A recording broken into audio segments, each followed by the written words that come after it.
Hello everyone and welcome back to another video.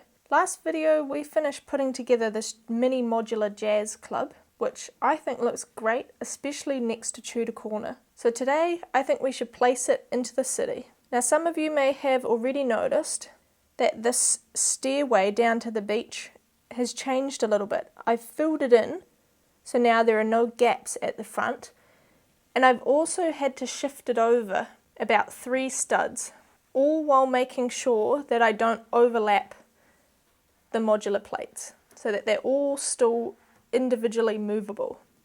I've also built up the sand here at the back behind the steps, just to prevent anyone from having a nasty fall in case they miss a step. So in today's video, I'd like to focus on placing these 2 modular buildings properly into the city. Since this is a pedestrian path, I want to make an alleyway in between these 2 buildings here, and this can be a place where no cars are allowed, so it's only foot traffic.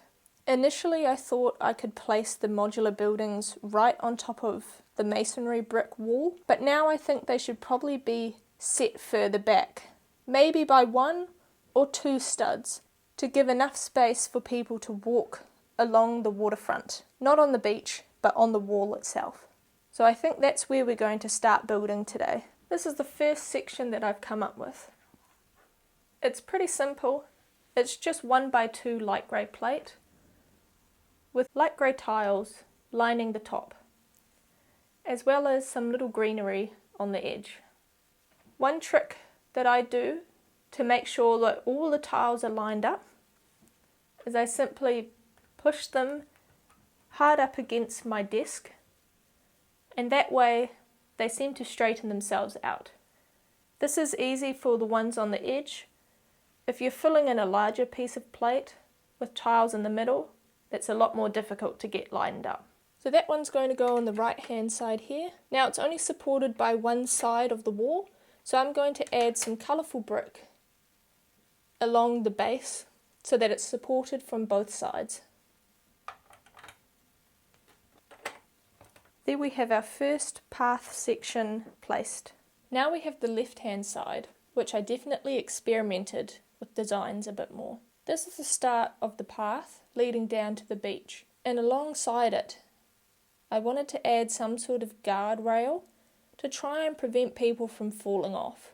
I've used this rope piece with a clip connector in the middle, and it seems to tension quite nicely. So for now I'm going to go along with this idea. The plants are decorative and also hide the end of the rope. Let's place this in the city.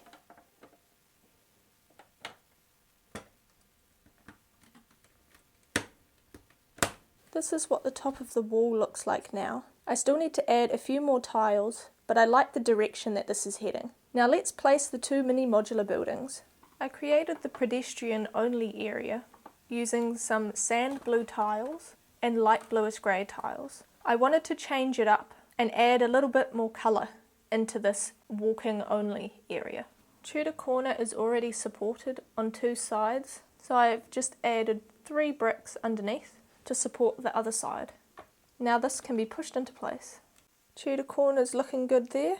Now let's do the same for the Jazz Club. This time the Jazz Club already has 3 supporting sides, so we just need to add the 4th. Now both Tudor Corner and the Jazz Club are raised up and placed in the city. Now it's time for a little bit more detail. You may have noticed a small outdoor table and chair next to the Tudor Corner. I wanted to extend the space of Tudor Corner, so I recreated the exact same furniture to place in the pedestrians only area. Having another set of table and chairs makes the space feel more inviting and is also more realistic. Next I wanted to add some more greenery, so I made 2 versions of the same tree to add in the middle. And there we have it, both the mini modular buildings are placed in the city. I'm super happy with how they've turned out, and I cannot wait to add more buildings. I'd love to hear your thoughts in the comments, especially about the walkway. What do you guys think? Thank you all so much for watching, and I'll see you in the next video.